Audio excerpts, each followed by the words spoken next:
সালামু আলাইকুম। সালামু আলাইকুম, অনলাইন আর্নিং 24 চ্যানেলের পক্ষ থেকে আবার আপনাদেরকে স্বাগতম। তো আজকে যে টিউটোরিয়ালটা দেখাবো সেটা হচ্ছে কুরিয়ার ব্রুয়েসেল। তো ব্রুয়েসেলের যে রেজিস্ট্রেশন লিঙ্ক, সে কুরিয়ার ব্রুয়েসেল রেজিস্ট্রেশন।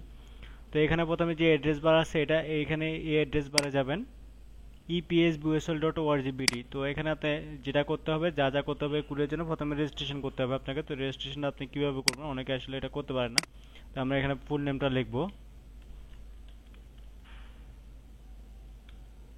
আব- Abdul Halim, HALM Halim. Date of birth যা আছে আমরা তাই দিব, 1987 আগস্ট আগস্ট 5।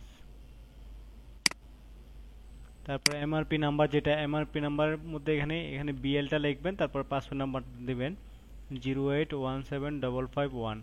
তারপর এই পাসপোর্ট কপিটা দিবেন আপনি। এখানে এমআরপি 45 কেবি থেকে 60 কেবি, তো এটা 45 থেকে 60 কেবি করে নেবেন আগে।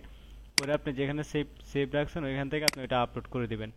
আমারটা 48 কেবি আছে, তো আমি 48 কেবি করে দিলাম। তো মোবাইল নাম্বার যেটা, ওই মোবাইল নাম্বারটা আমি লিখে দিলাম। মোবাইল নাম্বারটা আমি দিয়ে দিতেছি। আমার যে পার্সোনাল নাম্বারটা হবে ওই নাম্বারটাই আমি এখানে দিয়ে দিব এখন।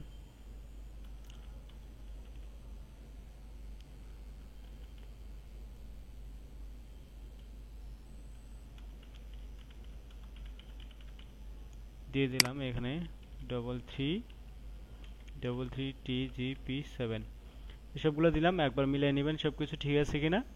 তো ঠিক থাকলে তারপর সাবমিট দিয়ে দিবেন আপনি। সাবমিট দিয়ে দিবেন। সাবমিট দিয়ে দিলে আপনাকে এরকম একটা দেখাবে যে এটা হয়ে গেছে, রেজিস্ট্রেশন হয়ে গেছে আপনার। তো রেজিস্ট্রেশনটা আপনি সাকসেসফুলি করতে পারলেন। ওকে, ডান, এই পর্যন্ত। এরপর আপনি পিন ফর্মটা রেখে দিলেন অথবা একটা স্ক্রিনশট রেখে দিলেন। এভাবে রেখে আপনি কুরিয়ার রেজিস্ট্রেশনটা করবেন। তারপর দু একদিন পরে তো আপনার এই আইডি নাম্বারটা দিয়ে আপনি চেক করবেন।